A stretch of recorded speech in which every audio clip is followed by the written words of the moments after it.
opposite is true too. There's a great moment in letter 6 in the Maximus poems where Olson's describing the fisherman Olsen and the fisherman Burke and how they're completely transformed from lumps and drunkards on land to masters in the environment of the vessel and the context of fishing.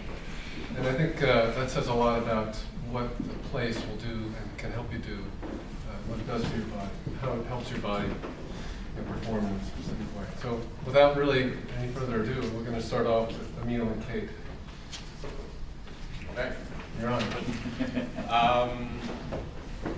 I usually have a tendency to want to talk through things, but I, for some reason, decided to write this, and partially because Kate and I had done some research at stores in the archive, and we began by trying to look for pieces related to dance. And we found a very short fragment called The Body is a House. There seemed to be two versions of it. They're about 2 pages each. And we decided procedurally to kind of set ourselves the task of each taking this text and working separately and seeing what we came up with. We did a little bit of exchange in between, but not that much. So that's part of the procedural thing, and so it'll be interesting to see where we got to separately. The Body is a House.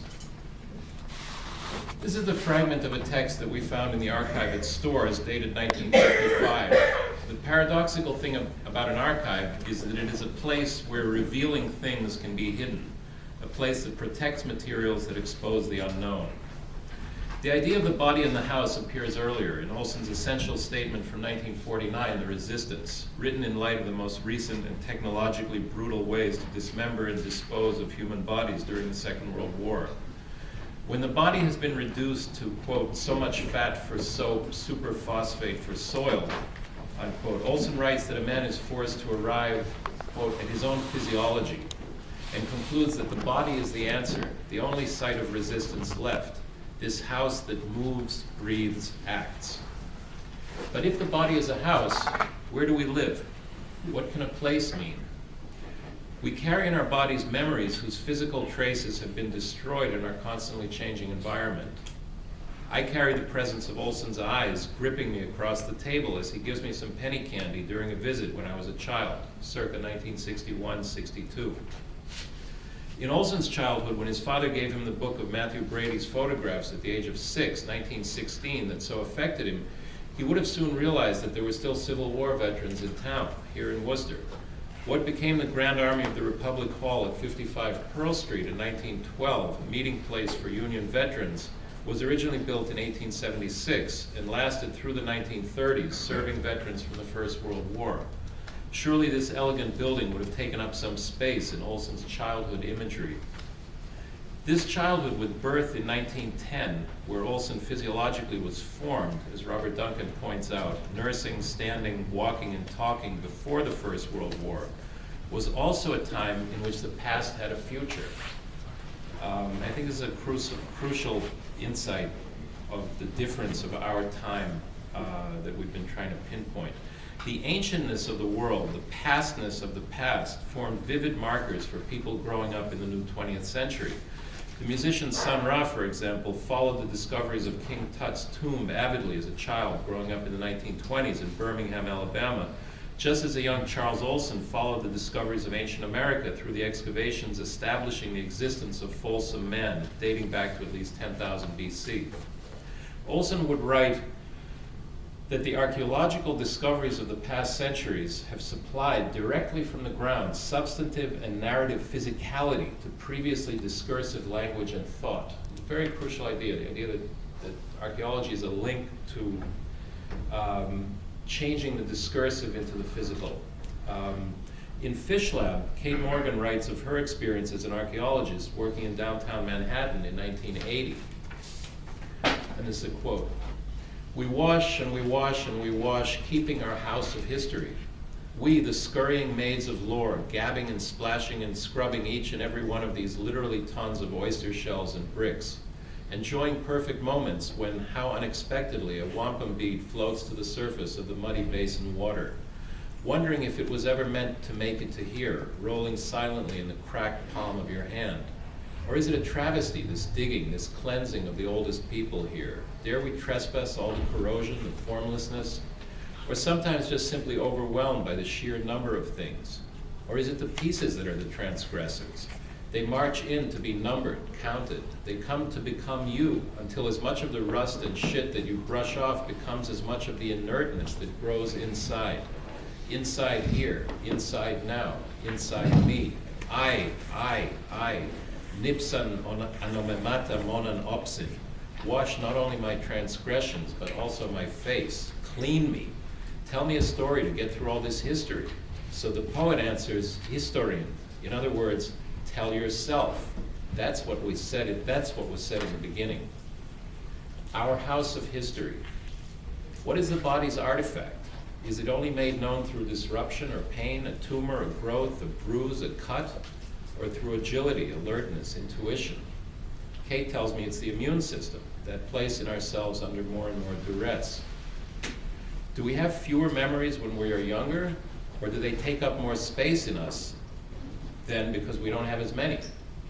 Are breaks in the accumulation of memories the thing we call memories? In a poem beginning with a line by Pindar, Robert Duncan writes, "Finders keepers we sang when we were children, or were taught to sing before our histories began." If the body is a house, and you think of yourself as a place, what kinds of movement happen in that place, and how do you account for its shape?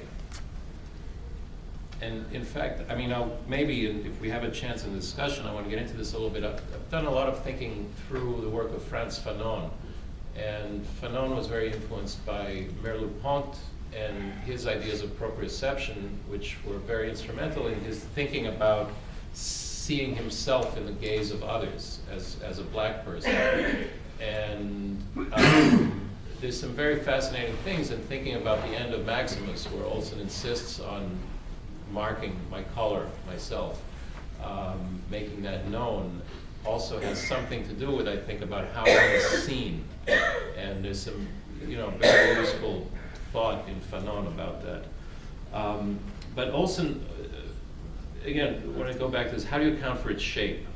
Is this what Olson was getting at in proprioception when he wrote that the soul is proprioceptive, proprioception, one's own ception, and the need to have a third term, so that movement or action is home. So that movement or action is home. The body is a house. Moving, breathing, eating, sleeping. Neither the unconscious nor projection, here used to remove the false opposition of consciousness is self, have a home unless the depth implicit in physical being, built-in space-time specifics and moving by movement of its own is asserted or found out as such. There's something here about depth. Made it.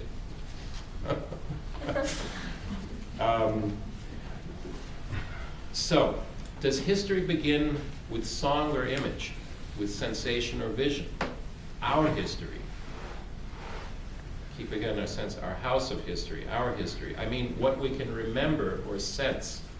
When I see the black and white footage of Fort Square in Gloucester, which you just saw in Henry's film, I feel the unremitting velocity at which we've been propelled out of one world into another unforgiving and relentlessly mediated world.